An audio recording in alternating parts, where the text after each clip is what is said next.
Eto na mga kapatid, ready nang makihangout ang ating celebrity shoutouter ngayong gabi. O kaya naman, para po i-shoutout ang kanyang bagong single na Head Tone. 100,000 streams na siya. Hindi pala, tama, 1,000. Baka kakala ko na, sabi ko 100 lang eh. 100,000 streams na siya ng bonggang-bongga since its release mga kapatid. Dagdagan pa natin, gawin na natin. Sobrang dami. As in, sobrang dami. Gawin natin more than 500,000 pagkatapos ng episode na to, ha? And it's a command. It's a command. Okay, yung kanyang bagong single, Head Tone. Mga kapatid, palakpakan naman dyan. Let's all welcome Janella Salvador. Hi! Kumusta ka na? I'm good. Ayan. Tsaka parang ang fresh naman ang ate ko. Nagmukha na naman akong yaya sa tabi mo. Yan kasi talaga ang problema. Si Janella, madalas ko na-host sa mga mall shows. Ayan, kaya ayoko sa kanya tumatabi kasi talagang nagmumukha akong yaya niya. Ang ganda nga ng eyeshadow mo today. Diyan ko na nga lang binawit eh. Kasi, bigay kasi mamaya. Okay, pag-usapan natin yung iyong single. Ano na nga ang title nito? Head Tone? Head Tone. Bakit siya Head Tone? Ano ba ang tema nung kanta? And why is it called Head Tone? Well, basically, ano siya, medyo rated SPG talaga yung kanta. Parang nabasa ko nga yung lyrics eh. Yes. Parang medyo, some kind of sultry. Yung mga moments na napapa-head tone ka. Kaya head tone. Okay. Well, actually, congratulations nga dahil naka 100,000 streams na siya. Pero it's kind of, Thank you. ano yun, can we say na pagdating sa pagkanta, nagmamature na rin yung mga lyrics, yung, can we say, pati genre ng song? Yeah, Ni I Janella? guess, syempre, lahat naman tayo nagmamature. So, gusto ko rin sana yung music ko will mature with me. Mm-hmm. So, ayan. Ngayon na yung perfect opportunity. Bilang may anak na rin naman ako. Oo naman, dapat lang, di ba? Yeah. Ang hirap nun yung patanda mo paurong. Iba yun, te, di ba? Tama naman yun, yung pamature ka ng pamature. Yes. Sino nagsulat ng Head Tone? Si Kiko Salazar and his band Day One. So ano yung reaction mo nung una mong napakinggan, nung pinaparinig pa lang sa'yo yung pyesa? Did you like it right away? Na-feel mo ba na, teka, sandali. Sa lahat ng mga napakinggan ko, parang ito yata yung gusto kong maging career. Parang gano'n. Yeah, kasi ka-close ko yung producer ko na si Sir Jonathan Manalo. I love Jonathan Yes, Manalo. who doesn't? Oo, diba? And when we were talking, sabi ko sa kanya, parang, I really want them to know what sound I really... Parang gusto ko na talaga ilabas yung sound na gusto ko. Like yung genre na pinapakinggan ko talaga, yung bagay sa boses ko, which is, mahilig talaga ako makinig ng old songs, jazzy, with a jazzy vibe. Pero syempre, I'm gonna have to make it more modern. So, sabi niya, ay perfect, may sinulat si Kiko, maybe you wanna hear it, ganyan. So, sabi ko, yeah, definitely. So, pinapunta niya ako sa isang studio at tinugtog nila para sa akin ng live with a band, yung Head Tone. And I really enjoyed it. Tapos sabi ko, ito na yung first single ko. So, ayan. Napakanta ka right away. Yeah. Made me hit that head tone agad. Yes. So, kumbaga, parang meant. Diba? Okay. So, ano naman yung feeling na ang dami talagang nagkandara pa sa iyong single? Ano Grabe yung naman. feeling, di ba? Na tinangkili kasi siya talaga. Siyempre, thankful ako sa mga tao na it's only my dream to be able to come back to music ulit after how many years. Kasi Exactly how many na nga ba? Matagal na nga ba? yung first album ko kasi, ni-release ko yun, lang ako noon, 16 years old. So, magta 10 years na rin yung album na yun. So, sabi ko, yung last single ko naman na ni-release was Before I Gave Birth. Magta 3 na yung anak ko. So, sabi ko, I really, really wanna focus on music na now. Kasi talagang nag-focus din ako sa pag-aarte past few years. So, syempre, thankful ako sa mga tao na sumusuporta sa music ko and talagang nag-abang ng comeback ko sa music. So, now you're juggling both. Yes. But, if there's something that I learned, it's that medyo mahirap magsabay ng music tsaka acting. So, kung may natutunan man ako, it's that magfo-focus muna ako sa isa, tapos tsaka ko gagawin yung isa. So ngayon, music muna tayo. A few months of this, half a year of this, half a year of that. Lalo na pag MMFF na Mars. So, yan. Diba? Okay. So eto yung music part. Punta naman tayo dito sa acting, yung Under Parallel Skies with Win, Meta Win. Ayan. How was the experience? Iba talaga yung experience na may naka-work din ako na, sa pag-arte, may naka-work ako na international team. Because I don't think everyone is given that opportunity. So talagang, marami ako natutunan, syempre. At saka na-learn ko din na yung industry pala natin, medyo same din nung Thai industry. So, tinanong ko kasi si Win, is your industry different from ours? What are the differences? Sabi niya, it's kind of similar. So, same, marami din pala tayong similarities pagdating sa Thai, Filipino, ganyan. Pero yung Hong Kong team, parang iba din talaga sila mag-work. Ang dami kong nakitang parang iba-ibang cultures talaga.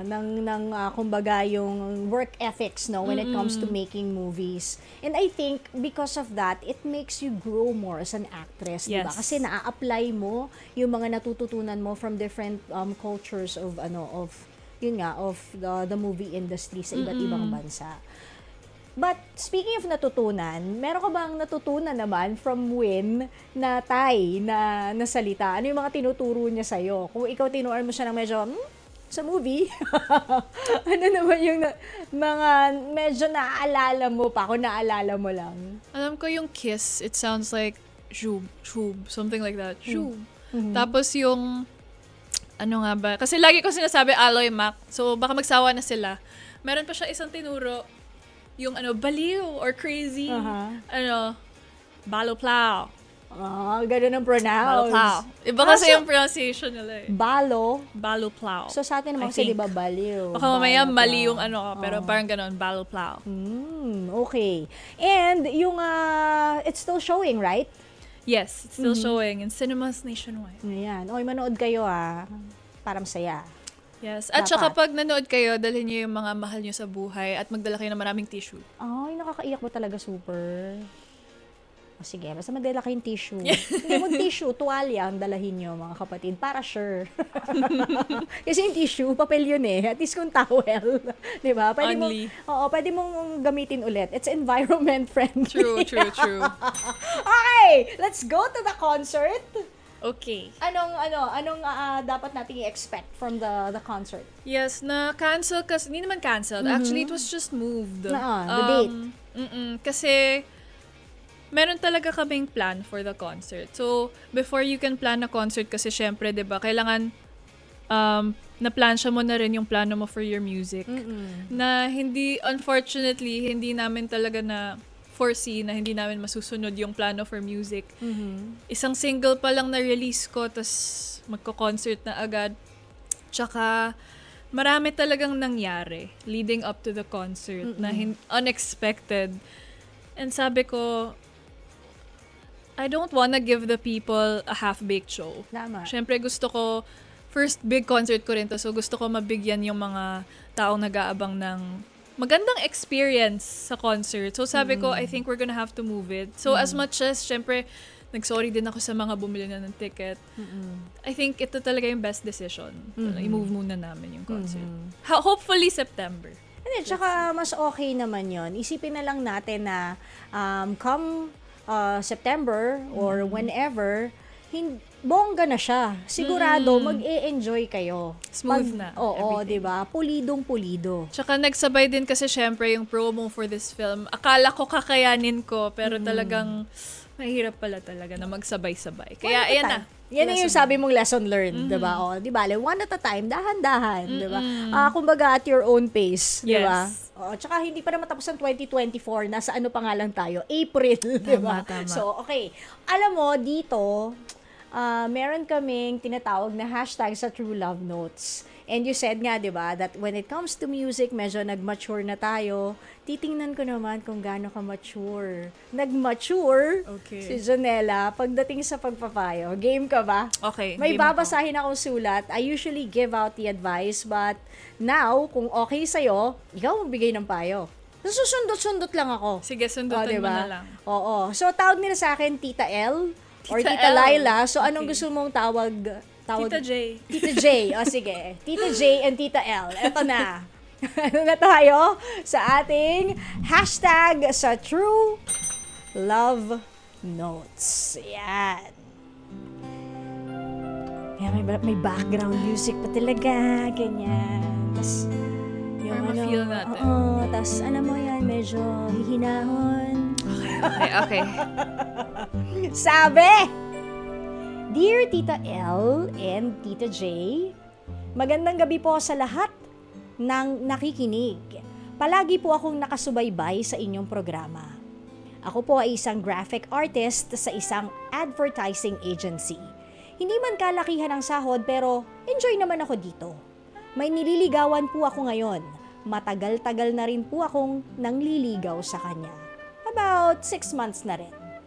Minsan, tanong ko sa kanya kung ba't hindi pa kami nag-move forward eh. Ang kanyang sagot naman parang hindi ko pa raw sure kung ano ang gusto kong gawin sa buhay ko dahil tila kontento na ako sa ganitong trabaho. May nararamdaman na rin daw siya sa akin pero hindi pa namin alam kung saan ito patungo. Nahihiya rin ako sa kanya dahil minsan siya pa nga ang sumasagot ng aming date. Tita L and Tita J, ano po kaya ang dapat kong gawin? Dapat ko po bang ituloy pa ito? Nagdadalawang isip po kasi ako na lumipat ng trabaho dahil, ayun nga po, masaya ako at dito ako sa advertising agency na ito, kontento. Ang short love note na yan ay galing kay Michael ng Pasig. So, ayan. Ano ba Ganda. pwede nating maibigay na advice kay graphic artist Michael ng Pasig na para kasing yun nga, parang gusto rin yata siya ni ate girl, kaya lang medyo nakukulangan dahil kulang pa yata sa push Yung, and motivation kasi parang, yun nga, maligaya siya doon, parang nakontento na lang siya doon, hindi na siya naghanap ng iba, para medyo happy na siya sa work niya. Oo, diba? Saan ba tayo lulugar doon? Oo. Actually, medyo mahirap yung situation ni Michael. Mahirap talaga siya na decision. Lalo na I think, sabi nga niya, matagal na niyang nililigawan tong girl na to. So, 6 months. may investment na rin siya, syempre, dito. Pero, I think it's all a matter of kung ano yung mas matimbang, syempre, sa'yo. Kasi, I think importante din talaga in life na if magsistay ka sa job mo, somehow na-enjoy mo rin talaga siya. Otherwise, you might end up depressed or something. Siguro kung nangliligaw ka din kasi sa kanya, dapat siguro alamin mo din kung... Kasi syempre, iba-iba naman tayo ng wants. Some of us want to be spoiled. Some are okay with not being spoiled. Some are okay with being self-supported.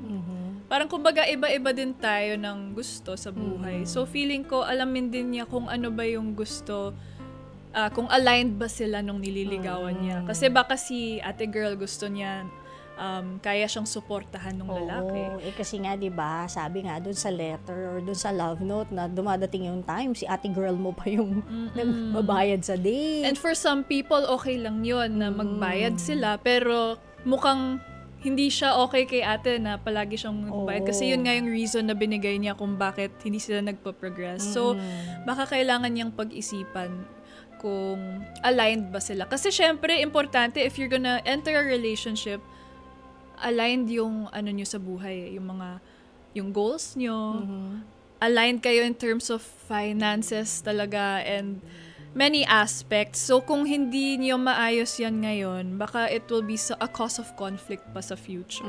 Kung di kayo pareho ng paningin pagdating doon. Tsaka siguro konting pagsisikap pa on your end.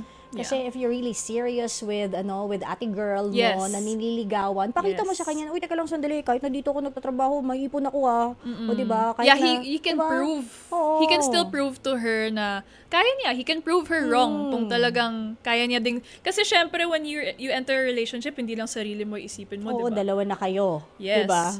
So, kung ikaw, happy ka naman sa job mo, pero tingin mo ba, kaya mo ba talaga siyang suportahan when you enter a relationship? So, kung tingin mong yes, edi pakita mo na lang sa kanya.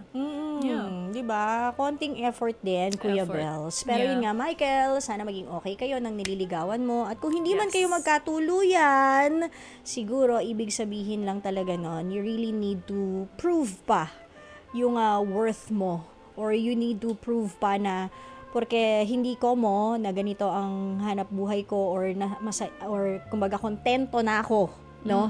Dito sa kinalalagyan ko, ibig sabihin, hanggang dito na lang ako.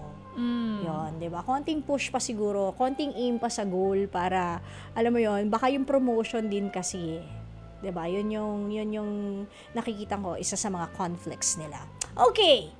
Ayan, balik na tayo dito Okay. sa album. Balik na tayo sa single. Ano ba yung mga dapat pa nating abangan? Because sabi mo nga, well, there's a single, tapos we're promoting the movie now, and the concert upcoming. Ano pa? May movie na naman ba? Yung movie... May part 2. May part 2 daw ba ng Malyari? Paano? Hindi ko rin alam. Kasi baka naging manok yung sisiw at one point, di mo kinain, di ba? Ganyan. Story naman ni Agnes. Di ba? So what's going to keep Janela even more busier this year? Well, definitely there are plans din of filming another movie, yung How to Be a Good Wife namin ni Jane De Leon. We're gonna be working with Direct June Lana. Medyo na-push back lang din, pero hope this year for sure magsa-start na kami. Ayan, para masaya, marami tayong aabangan kay Janela. Ayan ha, single, movie still showing, upcoming concert, upcoming movie. So, Music album. yes, 'di ba? So pagka game ka na sa iba pa, balik ka lang. Yes. 'Di ba? Tapos bibigay ka rin ng Violet. Tita Okay. J. Tita J. Okay.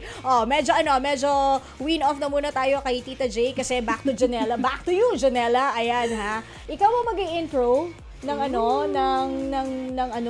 ng single mo. Pero bago 'yan, baka may gusto kang i-shoutout. I-shoutout? Yeah, baka sino mo gusto mo i-shoutout ng mga peeps, 'di ba? Ng mga friendies or yung mga supporters, mga fans are watching right now. Yeah, I guess must really gusto ko check syempre that. i-shoutout yung mga masisipag na sumusuporta sa akin, yung Janela Sters, Jane Nella, Josh Nella, lahat ng nakikinig ngayon. Thank you so much for tuning in. And of course, to my son, Jude. Hindi mo pa siguro ito maintindihan, but I love you so much. Naman. Teka lang, sandali nga pala. Etong i-intro natin na na single is may music video na. Yes. Actually, yun yung nakaabot ng 100 streams sa YouTube. Okay. Tell us more about it before you intro that. Yung music video, actually, I co-directed it. And ako rin yung nag-pitch ng concept. Kasi, like I said, sobrang hands-on ako ngayon sa music ko, sa lahat. So, ayun. Ako Sarap nag-co-direct. nun, no? Pag nakikita mo into fruition yung mga nai-imagine mo lang and then napapanood mo na. Sarap, no?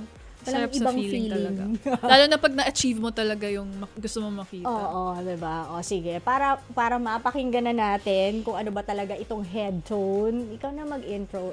Mga kapatid, please welcome from Janela to Tita J.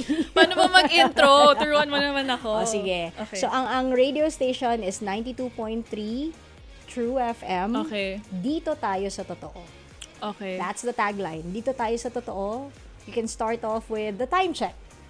Okay. Ayan, mga kapatid, anong oras na? Sabihin mo. Tapos, ito po gusto mo ba maging DJ Janela o gusto mo panindigan mo na yung Tita J? Bahala ka. Basta intro DJ mo Janela, aka Tita J. Yeah, pwede rin. In the house, di ba? Okay. O pagkatapos, intro mo na yung song mo, di ba? Paano ba mag-intro? So, and you're listening to? Yes. So mga kapatid, you're listening to 92.3 True FM. Dito tayo sa totoo. And Yan. here's my new... Okay. Sige, go. Ayan. Okay. There you go. Game. Mga kapatid, ang oras natin ngayon ay 9:15 in the evening and you're currently listening to DJ Janela, aka Tita J. And of course, you're tuned in to 92.3 True FM, dito tayo sa totoo. And here is my newest single, Head Tone. Enjoy!